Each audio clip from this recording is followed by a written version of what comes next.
Alors, bonjour, je me présente Pierre-Paul Côté, président de l'AREC. Notre association représente 50 000 personnes retraitées partout sur le territoire québécois. Parmi nos grandes priorités à l'AREC, on retrouve la défense d'un système de santé public universel, accessible et gratuit. Nous avons aussi comme priorité la sécurité financière des personnes aînées. Nous tenions donc à être présents ce matin avec d'autres associations d'aînés pour dénoncer d'une même voix ce qu'on appelle les frais accessoires ou la surfacturation dans les cliniques médicales. Nous déplorons que les citoyens québécois, et en particulier les aînés, soient pris en otage par certains médecins. Je dis bien par certains, pas tous les médecins.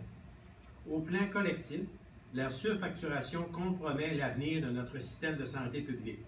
Au plan individuel, elle pose des dilemmes chez les patients car c'est leur santé qui est en cause. Ce qui est encore plus pernicieux, c'est que pour la majorité des citoyens, il est difficile, parfois même impossible, de départager les frais médicaux qui sont légaux ou légitimes et ceux qui ne le sont pas.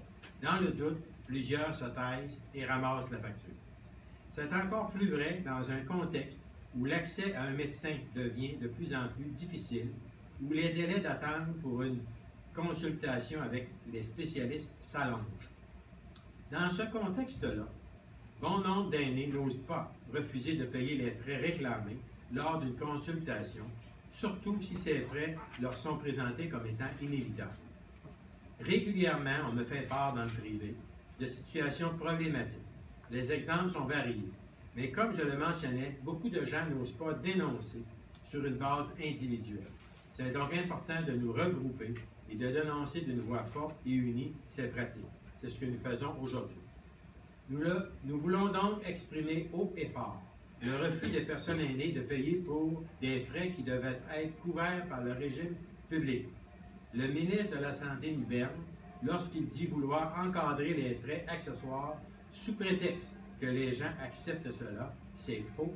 Il n'y a pas d'acceptation sociale autour de ces frais. Le ministre nous berne aussi quand il nous dit qu'il n'a pas d'argent pour payer la facture des frais accessoires qui représente environ 50 millions par année, à même les budgets de son ministère.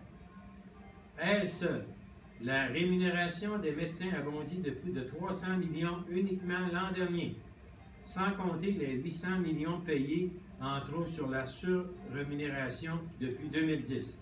Alors, comment le gouvernement du Québec peut-il donner son feu vert à une taxe permettant aux médecins de facturer les frais accessoires alors qu'il a perdu le contrôle de la rémunération de ses mêmes professionnels? Pour nous, c'est indécent. Enfin, nous nous opposons aux frais accessoires car ils compromettent carrément l'accessibilité au système de santé.